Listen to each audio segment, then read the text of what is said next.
68 years on this earth, and the only time I ever seriously considered becoming a violent man was in my own son's living room in Anchorage, Alaska, on a frozen November evening over a cup of coffee I never got to finish.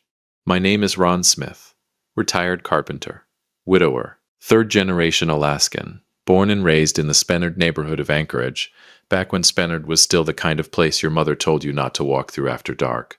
I've got hands like catcher's mitts, a bad left knee from a roofing job in '94, and according to my late wife Gloria, a face that looks permanently disappointed, even when you're happy. She wasn't wrong. It's just how the face landed. I built things for 40 years. Decks, cabinets, staircases, whole houses from the foundation up. I understand load-bearing walls. I understand which joints hold and which ones fail. I understand that you cannot rush good work, that patience is not weakness, and that the most important part of any structure is the part nobody ever sees. I did not understand until that November night that a man could look at his own newborn granddaughter and use the word damaged. But Henry did.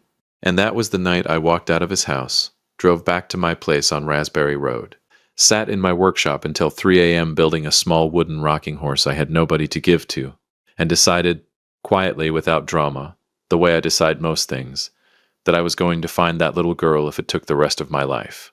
It took 9 years. Worth every single one.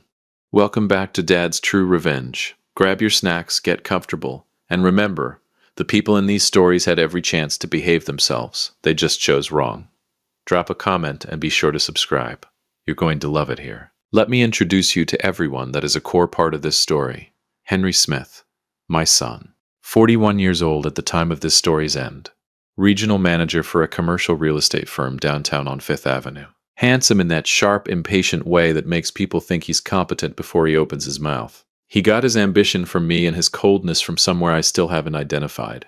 His mother always said he came out of the womb already calculating. She said it fondly. I stopped saying it fondly somewhere around November of that year. Jennifer Smith, Henry's wife. Thin, careful, the kind of woman who apologizes before she asks you to pass the salt. She went along with the adoption the way she went along with most things, Henry decided. Silently, with her hands folded and her jaw tight. I blamed her equally for 9 years. Then I found out something that made the whole equation more complicated. More on that later. Cynthia, my granddaughter.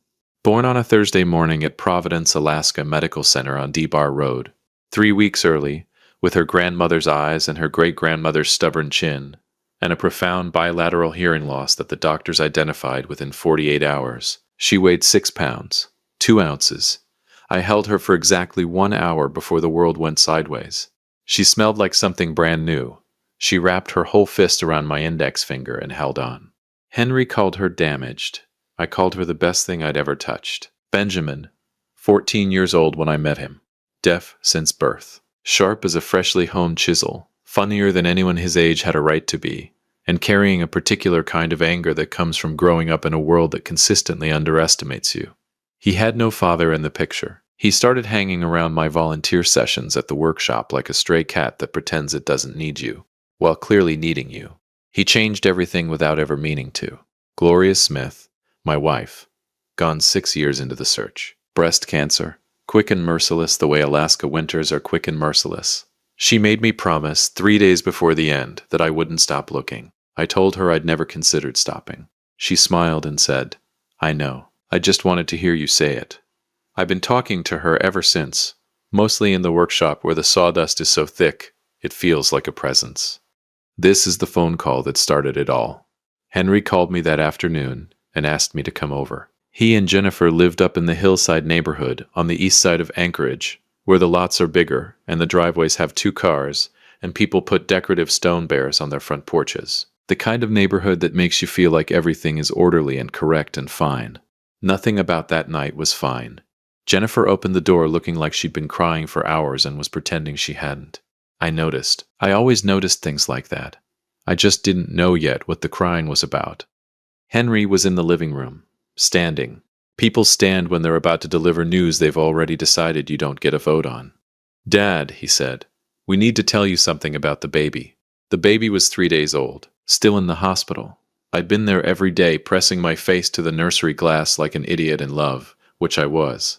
What about her? Henry looked at Jennifer. Jennifer looked at the floor. Henry looked back at me. She's deaf, Dad.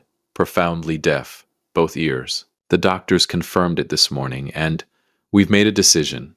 We're giving her up for adoption. It's already in motion. There's nothing. I didn't hear the rest of the sentence. Not because I'm deaf. Because something happened in my chest that was so loud it crowded everything else out. A kind of internal roaring, like standing next to a glacier calving into the ocean. What did you just say to me? Dad, listen. What did you just say? He straightened up. Did that thing he's done since he was 16, where he squares his shoulders and his face goes flat, and he becomes very, very calm, in the way that means he's made up his mind, and your feelings are not part of the calculation? We can't raise a damaged child, Dad. We're not equipped. We don't know sign language. We don't have the resources or the... It's not a judgment, it's a practical... She is 6 pounds and 2 ounces, and she has your grandmother's eyes, and you are standing in your living room calling her damaged. Dad. She wrapped her hand around my finger, Henry. Silence. Jennifer made a sound that wasn't quite a word. Henry's jaw tightened. The adoption is already arranged, he said. Closed adoption. Private. It's done. There's nothing you can do. I looked at my son for a long moment. Really looked at him. Tried to find the boy I'd taught to use a hand plane in that face somewhere. Couldn't find him. I set my coffee cup down on his nice hillside end table very carefully, so I wouldn't throw it through his nice hillside window. Put on my coat, walked to the door. Dad, don't be dramatic. I closed the door behind me. Not a slam. Just a close. Clean and final like a good joint. Drove home to Raspberry Road through the Anchorage dark, the November cold already turning the road slick, the mountains invisible behind the clouds. Went to the workshop. Built a rocking horse. Talked to Gloria, who had been dead for 0 years at this point, and was therefore able to talk back, and who said very quietly, from the doorway, "Find her, Ron." "I will," I said. I didn't know yet how long it would take. I didn't know yet what it would cost. I didn't know yet that the answer had been sitting 22 miles away in a kitchen drawer, in an envelope with my name on it, for 9 years. But I'm getting ahead of myself. From year 1 through 3 after my granddaughter's birth, I got educated. The Anchorage Community and Technical College on Providence Drive offers a continuing education ASL course on Monday and Wednesday evenings. $32 a credit hour. The class is held in a fluorescent-lit room that smells like dry erase markers and industrial carpet, and the first night I walked in I was surrounded by 19-year-olds who were taking it because they thought it would be interesting. I was taking it because somewhere out there a little girl couldn't hear and nobody in her biological family had bothered to learn how to talk to her. And I had decided that I was going to be the exception to that. The instructor, a deaf woman named Patricia, who communicated through an interpreter for the first 3 sessions until she decided we were ready for immersion, looked at me that first night with an expression I recognized. It's the expression people give old dogs they're not sure can learn new tricks. I learned every trick. I am a carpenter. I understand that your hands are your tools, that precision matters, that muscle memory is built through repetition, and there are no shortcuts. I practiced signs in my workshop while I worked. I practiced at the grocery store on Northern Lights Boulevard, moving my fingers against my thigh while I waited in line. I practiced in the truck on the way to job sites I was consulting on. I drove Patricia crazy with questions. She eventually stopped looking at me like an old dog and started looking at me like something that surprised her. By year 2, I was conversational. By year 3, I was dreaming in ASL. Gloria thought this was hilarious. "You couldn't learn Spanish for 20 years of me asking," she said once, laughing over her morning coffee. "Healthy and alive and magnificent in year 2. 1 granddaughter, and suddenly you're a linguist." Reached across the table and put her hand over mine. "No," she said. "I suppose it didn't. I didn't know yet that I only had 4 more years of mornings like that one. The private investigators were a collective waste of $4,000 and my patience. The first one, a guy named Garrett who operated out of a strip mall office on Benson Boulevard between a nail salon and a tax preparer, took $1,800 in 3 months and came back with a manila folder containing information I could have found myself on Google. The second one came recommended by a friend and lasted 6 months before informing me, in a very professional email, that closed adoptions in Alaska were extraordinarily difficult to penetrate legally, and he didn't think he could help me further. I thanked him, filed everything he'd given me, kept going. I attended every deaf community event in South Central Alaska, the annual Deaf Awareness Festival at the Dina Ina Civic and Convention Center downtown, School showcases at the Alaska School for the Deaf up on Braga Street. Fundraisers, potlucks, theater performances, church services. I became a familiar face in spaces where I was obviously an outsider. A hearing, 60-something former carpenter showing up with his halting but genuine ASL and his big carpenter's hands, and his permanently disappointed face. People were kind. Nobody had seen a little girl who looked like Gloria. Gloria died in year 6, February. The mountains were buried in snow, and the light was thin and gray, and the hospital room smelled like antiseptic, and the flowers we'd brought 3 days earlier were already starting to turn. She held my hand and told me to find Cynthia. I told her I would. She told me not to be an idiot about my diet after she was gone.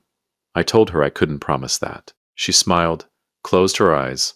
I drove home on the Glen Highway in the dark in the snow, and talked to her the whole way. Still do. Henry came to the funeral. Jennifer cried. We stood at the graveside at Angelus Memorial Park on the hillside above the city, the whole skyline of Anchorage laid out below us like an apology, and Henry put his hand on my shoulder and said, "She was a great woman, Dad." I didn't tell him what I was doing. I hadn't told him for 6 years. He thought I'd accepted it. He thought old Ron had made his peace, moved on, found comfort in the grandkids he did have access to. Henry's younger two, a boy and a girl, perfectly healthy, perfectly hearing, growing up in the hillside house without a sister they didn't know existed. Thinking about that still makes my jaw tight. I kept searching. I registered with every adoption reunion registry I could find. Alaska's voluntary registry, national databases, online communities. I posted carefully worded notices in deaf community newsletters. I attended an adoptee rights conference in Juneau and sat in the back and listened to people talk about sealed records and the fundamental cruelty of systems that treat human origin as classified information. Nothing.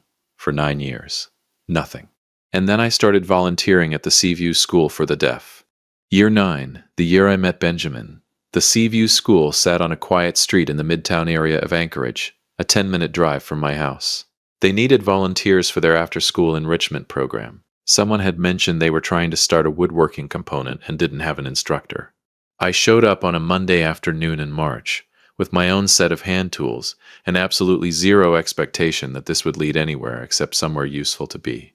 Benjamin was sitting in the back of the workshop space, feet up on a workbench that wasn't his, eating chips from a bag with the aggressive casualness of a teenager who wants you to know he's not interested.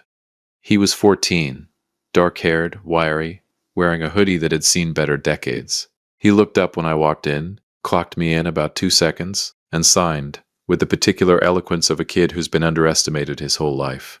"You the carpenter guy?" "Yeah," I signed back. "You the kid eating chips on my workbench?" He looked down at his feet, looked back up, a small smile, gone almost immediately, because he had a reputation to maintain.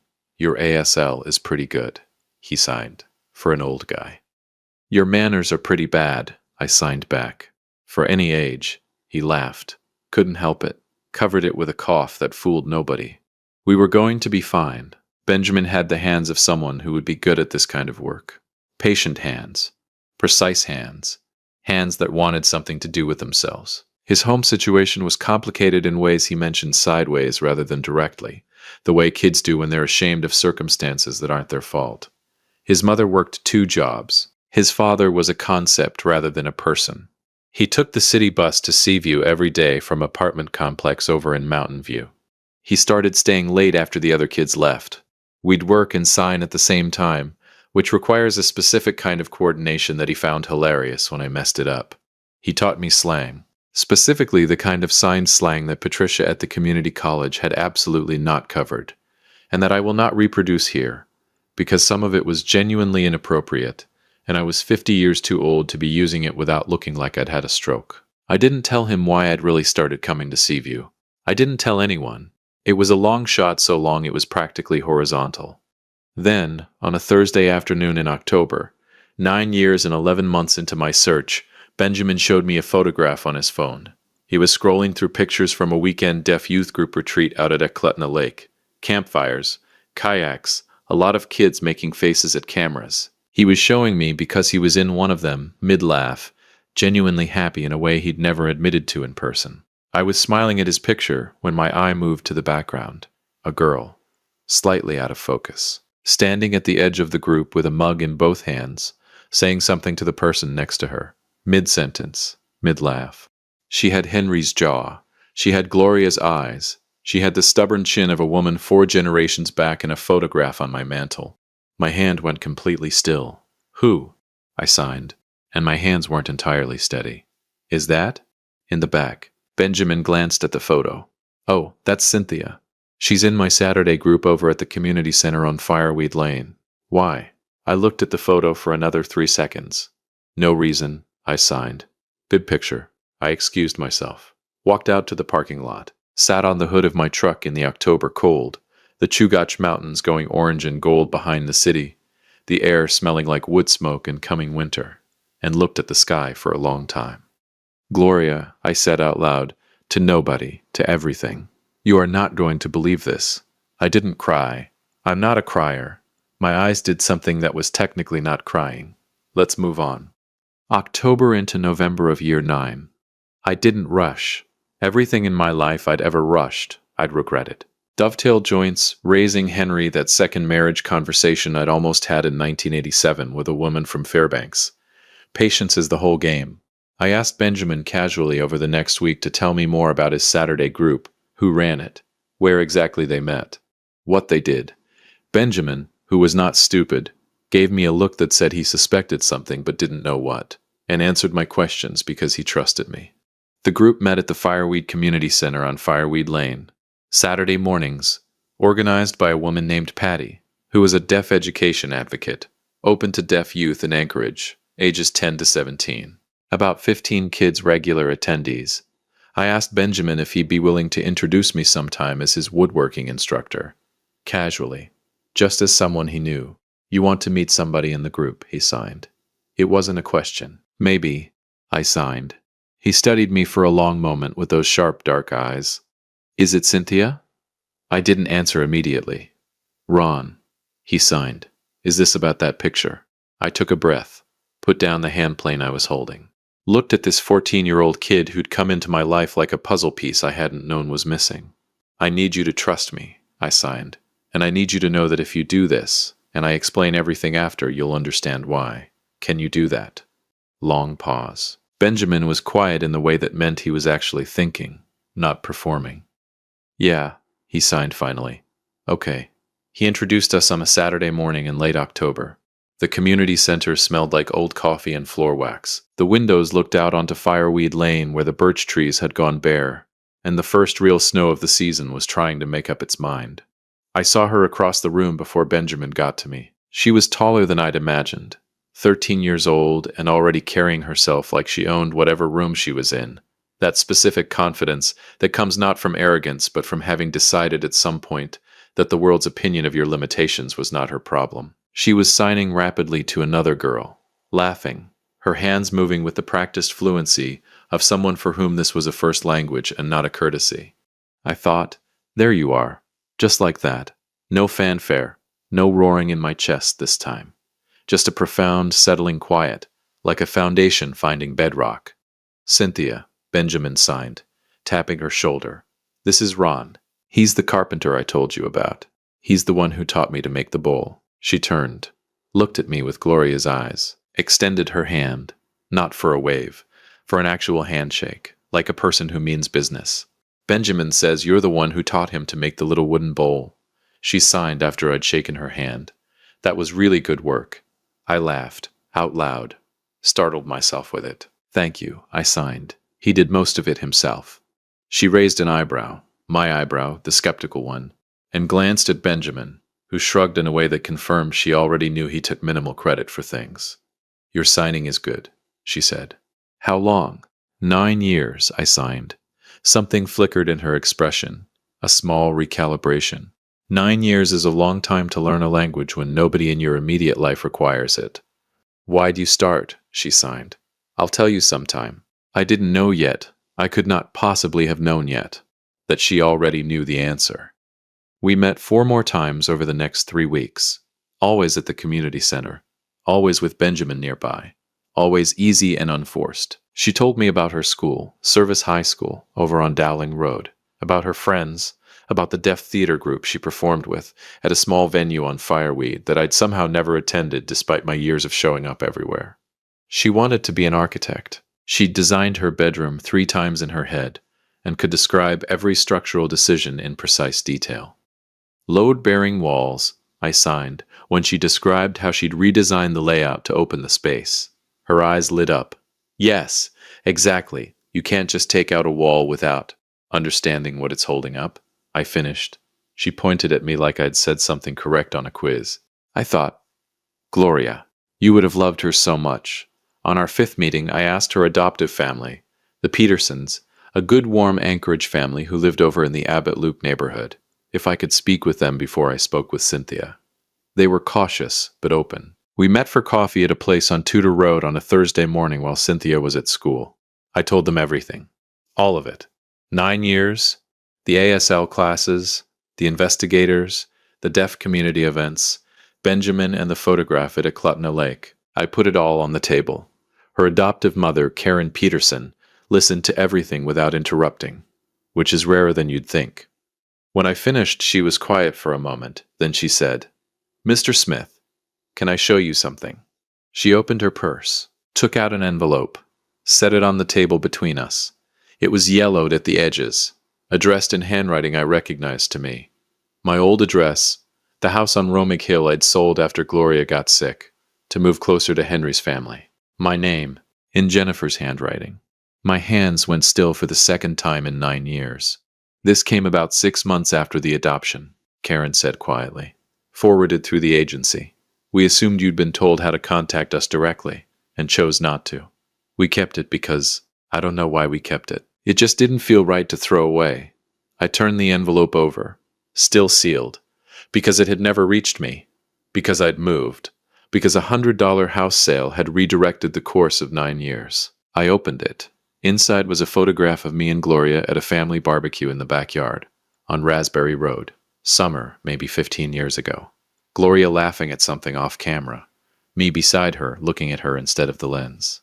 And the note, Jennifer's careful, apologetic handwriting. Her grandfather loves her. His name is Ron Smith. If she ever wants to find her family, start with him. He won't have stopped looking. Jennifer had known it was wrong. From 6 months in, she'd known. And instead of fixing it, instead of walking into her husband's expensive hillside living room and telling him that she would not carry this particular guilt, she dropped one breadcrumb in the dark and trusted the universe to walk it home. The universe had taken 9 years to get around to it. I'm a patient man, but even I have a limit. That afternoon, I told Cynthia the truth, all of it. I'd asked Karen to be present. I'd prepared for a range of reactions. Anger, tears, disbelief, the door closing in my face. I'd prepared for everything. What I had not prepared for was her reaching into her jacket pocket and showing me a photograph. Me and Gloria. The same barbecue. The same summer afternoon. I know, she signed. I've known who you were since the 3rd time we met. I recognized you from the picture. I stared at her. Mom showed it to me years ago. Said if I ever wanted to find my birth family, you were the place to start. That you wouldn't have stopped looking. She said it so simply, like it was obvious.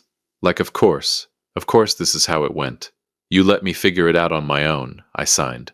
I wanted to see what kind of person you were first, she signed. Before I decided, one corner of her mouth went up. You're okay, she signed. High praise. I'll take it. I want to be very clear. What I did next was not impulsive. Impulsive people flip tables and send angry texts. I am a carpenter. I measure twice. I cut once. I spent a year being Cynthia's grandfather in every way that counted before I touched a single thing related to Henry and Jennifer. Her school performances at Service High. Her deaf theater production at the Fireweed venue, where she played a lead role and signed with such ferocious precision that grown adults in the audience cried, and she was completely unbothered by this. Fishing at Eklutna Lake in June, where she caught a larger salmon than I did, and was insufferably pleased about it. Saturday mornings in my workshop on Raspberry Road, her across the bench from me, safety goggles on, fighting with joints, and winning. I photographed everything the way proud grandfathers do, naturally. No agenda, just a man collecting evidence of being lucky. I also quietly called my attorney, A good man named David, who worked out of an office on L Street downtown. The kind of attorney who wears sensible shoes and doesn't overcharge you and tells you the truth even when it's inconvenient. We had a long conversation. I made some changes. My house on Raspberry Road. The savings. The workshop and every tool in it. The investments Gloria and I had made carefully over 40 years of two-income carpentry and teaching. All of it, in the revised document, went to Cynthia and to Benjamin, split equally with provisions for education and the purchase of professional tools, because I knew what good tools meant to a young person who worked with their hands. Henry's name was removed without ceremony, annotation, or apology. David looked at me over his reading glasses when it was done. "You sure about this?" I said. He nodded. "Sign the documents." "Done." Then I called Henry and invited him and Jennifer to dinner. "Special occasion," I said. "Just the three of them. No kids." His voice on the phone was pleased in that particular way that meant he'd already started mentally calculating. Henry always thought every gathering was an opportunity. This one was. Just not the opportunity he was imagining. I cooked properly. Gloria's good dishes out of the cabinet. Candles on the table like adults lived here. The house on Raspberry Road, cleaned and warm against the December cold. The workshop light glowing through the back window, the mountains invisible in the dark beyond the city.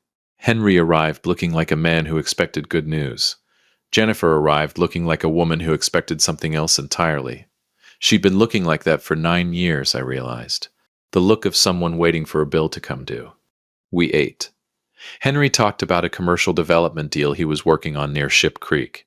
Jennifer asked polite questions about my knee. The fire crackled. The good dishes gleamed. Everything civilized. Everything surface. Dessert cleared. I said, "I want to show you both something." I opened the laptop on the table. Pressed play. 93 seconds of video. Cynthia's theater performance from October. The camera finding her on that small fireweed stage, signing a monologue with the kind of ferocious specific grace that makes audiences forget to breathe. Her face at the end, lit up, triumphant, completely and entirely alive. The room the way a room gets when something real enters it. Henry's face. I watched it happen. The color going. The jaw loosening. The eyes doing the math. Her jaw, his mother's eyes. The stubborn chin from a photograph on my mantel. And arriving at an answer he wasn't ready for. Jennifer's hand went to her mouth. She made a sound that wasn't a word. I closed the laptop, refilled my coffee from the pot, sat back in my chair, let the silence do its work. Henry found his voice first. It came out wrong, small. "Is that?" "Her name is Cynthia," I said. "She's 14, on a roll at Service High. She wants to be an architect. She understands load-bearing walls. She signs 3 languages, ASL, English, and she's been teaching herself French because she wanted to. She caught a bigger salmon than me at Eclatna in June, and she won't let me forget it." I paused. I've known her for a year. The silence after that was a different quality, denser, like something physical in the room. Then Henry exploded. Of course he did. It came out in a rush, behind his back, closed adoption, no right, legally actionable, how dare. All the vocabulary of a man who'd learned to dress his worst instincts in procedural clothing. I let him go, sipped my coffee, waited. When he stopped, I said very quietly, "You called her damaged, Henry." His mouth closed. "Your mother's eyes. Your grandmother's chin. 6 pounds, 2 ounces with her whole fist wrapped around my finger, and you called her damaged. I want you to sit with that word for the rest of your life. Every time you think about this night, I want you to hear yourself saying it." I turned to Jennifer. She was already crying, not the polite kind, the kind that's been backed up for 9 years behind a dam of complicity and quiet guilt. "You knew," I said. 6 months in, you knew. You sent Karen Peterson a photograph of me and Gloria and a note telling Cynthia to find me if she ever wanted her family. You did one decent thing, and then you went back to your life and left the rest to chance. 9 years, Jennifer. 9 years of chance. She didn't deny it. She couldn't. "I know," I said. "You were sorry. You've always been sorry. I just needed you to know that sorry in this case had a 9-year interest rate." Henry turned on her then. I watched him process that his wife had known something he didn't, had done something without his knowledge, had carried a secret that complicated his carefully arranged narrative of righteous practicality. That conversation, the one between them on the drive home that night, was not mine to witness. But I thought about it. I thought about it with some satisfaction, I'll admit. I stood up, began clearing dishes. 2 things, I said, back to them, stacking plates with the methodical calm of a man who's been planning this for months. 1. Cynthia knows who she is and where she comes from. She has chosen not to meet either of you. That is her choice, and it belongs entirely to her. You will not contact her, approach her, or attempt to insert yourselves into her life without her explicit invitation. If you do, her adoptive family has a very good attorney, and so, as it happens, do I. I turned around. 2. I've revised my will.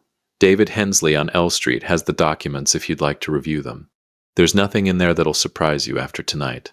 Henry's face went through several colors. You're cutting me out, he said. I'm redirecting, I said. Cynthia needs an education fund. Benjamin needs tools. Who the hell is Benjamin? A 14-year-old kid who did more for this family than you have in 9 years, I said, without meaning to, without knowing. Just by being a decent kid who showed an old man a photograph. I hung up the dish towel. Neat. Square. You can see yourselves out. The roads are icy. Drive careful.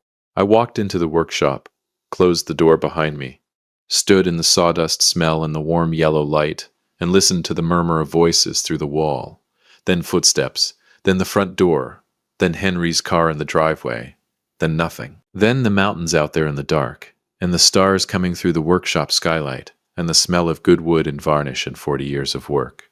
Gloria, I said. Nothing. Everything. I picked up a piece of walnut I'd been holding onto for 6 months.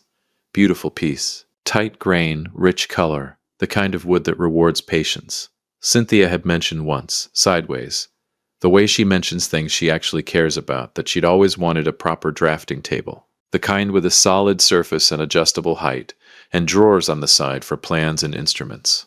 I found my pencil. Started sketching measurements on a scrap piece of pine. I had work to do. Henry drove home in silence. Jennifer stared at the passenger window. For 22 miles.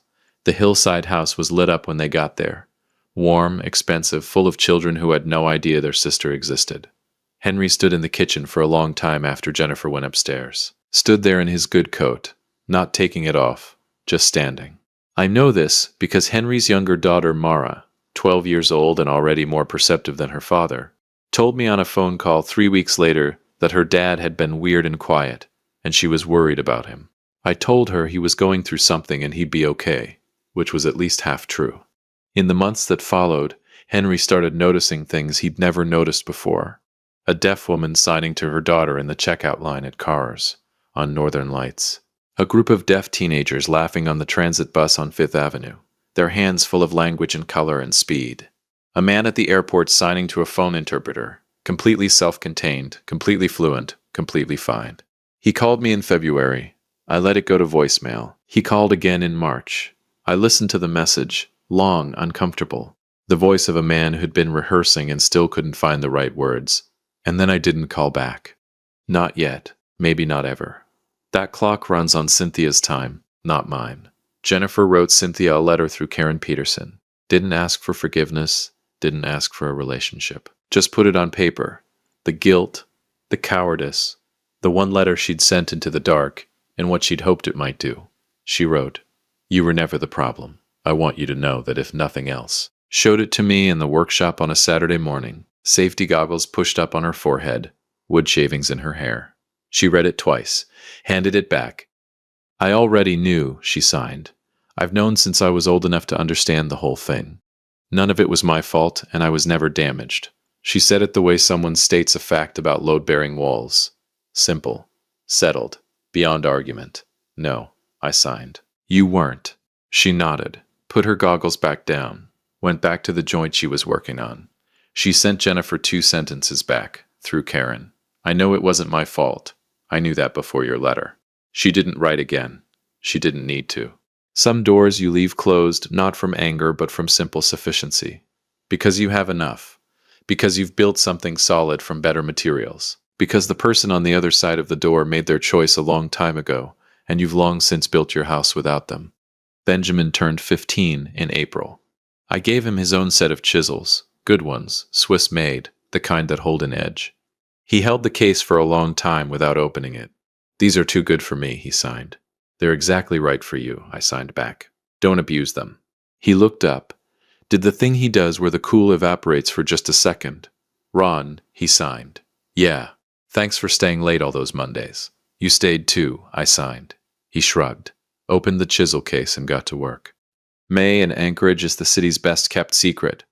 The birch trees come back all at once like they've been waiting to make an entrance. The Chugach goes green above the snow line, and the light lasts until almost midnight in that long golden way that makes you understand why people stay here despite the winters and the dark, and the cold that gets into your bones in November, and doesn't fully leave until now, Saturday morning. My workshop on Raspberry Road, the drafting table is finished. Walnut solid as a foundation, adjustable height, 3 drawers with hand-cut dovetail joints on each. 1. It's the best piece I've made in 20 years, possibly ever. Cynthia stands across the workbench from me, safety goggles on, working on a small cabinet she's been designing for 3 weeks. Her own design. Clean lines, smart joinery, nothing wasted. She makes a decision about a corner joint, executes it, holds it up. Perfect fit. The 2 pieces come together without a gap. She looks at me over her goggles. Perfect, she signs. I take it from her. Turn it in my hands. The joint is tight and true and exactly right. The grain matches. She's thought about this. I hand it back. Nod once. The way you nod when something is actually, genuinely, not just fine, but good. You get that from me, I sign. She rolls her eyes with the affectionate exasperation of someone who's heard this before. Goes back to work.